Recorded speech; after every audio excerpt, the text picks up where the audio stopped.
Bonjour à tous et bonjour à toutes, bienvenue dans une nouvelle vidéo. Aujourd'hui, la sociologie du chômage.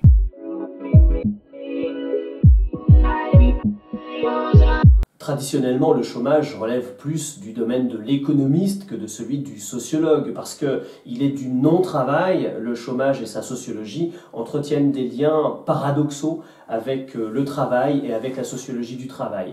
Il existe pourtant bien une sociologie du chômage, c'est-à-dire une étude sociologique du chômage.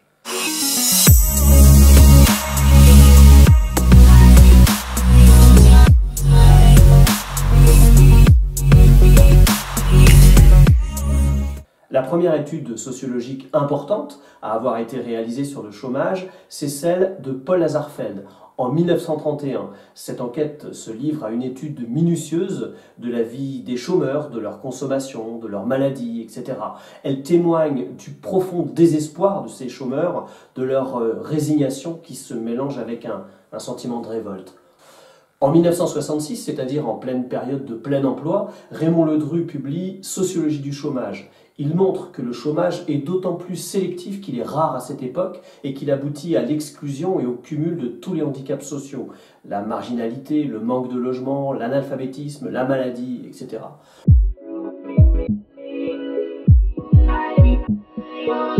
Margaret Marouani et Emmanuel Reynaud, dans Sociologie de l'emploi, distinguent trois directions de la sociologie du chômage. Première direction, c'est celle qui est poursuivie durant les années 80 par certains sociologues qui souhaitent mettre en évidence la diversité des situations et des vécus du chômage. Par exemple, en 1981, Dominique Schnapper met l'accent sur de nombreuses façons de vivre l'épreuve du chômage. Une deuxième direction, poursuivie dans les années 90, étudie les effets des politiques publiques de lutte contre le chômage. C'est par exemple le cas de Annie Gauvin dans Les données sociales en 1993 qui met en évidence la succession des différentes politiques de l'emploi en France.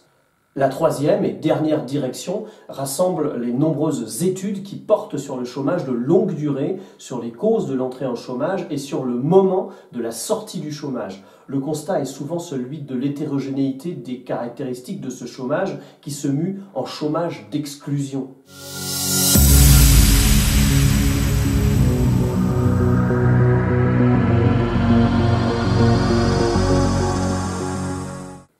Il existe trois façons principales de comptabiliser le chômage en France.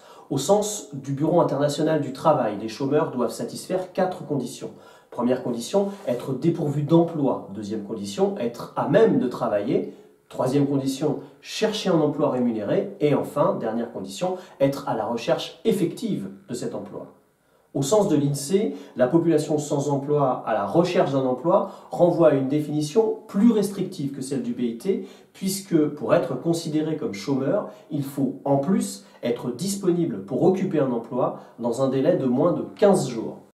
Et puis, il y a la comptabilisation par Pôle emploi. La comptabilisation mensuelle du chômage par Pôle emploi s'effectue grâce à un indicateur de demande d'emploi en fin de mois. Pôle emploi distingue 8 catégories de demande d'emploi en fin de mois. La catégorie 1, la plus utilisée, regroupe les actifs sans emploi, disponibles immédiatement et recherchant un emploi à durée indéterminée à temps plein, tout en ayant travaillé moins de 78 heures au cours du mois.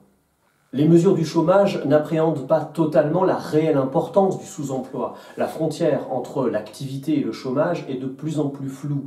Pour reprendre l'expression de Michel César, il existe un halo du chômage. Une partie importante de la population se trouve dans des positions intermédiaires entre l'emploi, l'inactivité et le chômage.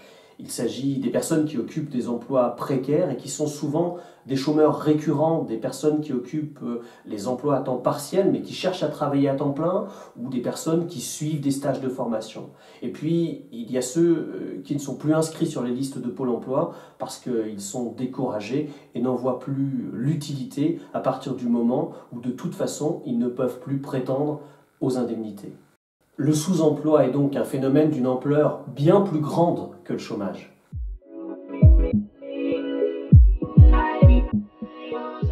Le chômage est un phénomène très fortement sélectif. En 2015, 23% des femmes de moins de 25 ans émargeaient sur les listes de Pôle emploi, alors que ce n'était le cas que pour 6,8% des hommes de plus de 50 ans. Les actifs les plus touchés par le chômage sont les jeunes, les peu qualifiés, les étrangers et les femmes. L'importance du chômage féminin est un indicateur de discrimination parce qu'il témoigne des difficultés d'accès au marché du travail que rencontrent les femmes. Il faut pourtant signaler que l'écart entre le taux de chômage des hommes et celui des femmes a plutôt tendance à diminuer ces dernières années. La sélectivité du chômage se mesure par les indicateurs de vulnérabilité et d'employabilité.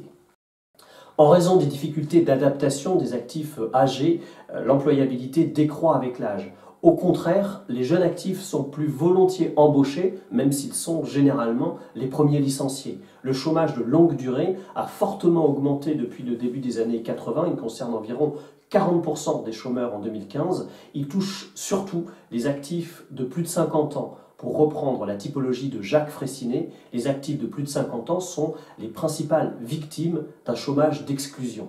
Il faut quand même noter que la vulnérabilité décroît avec l'âge. Plus un actif est âgé, mieux il est inséré dans son entreprise et sur le marché du travail.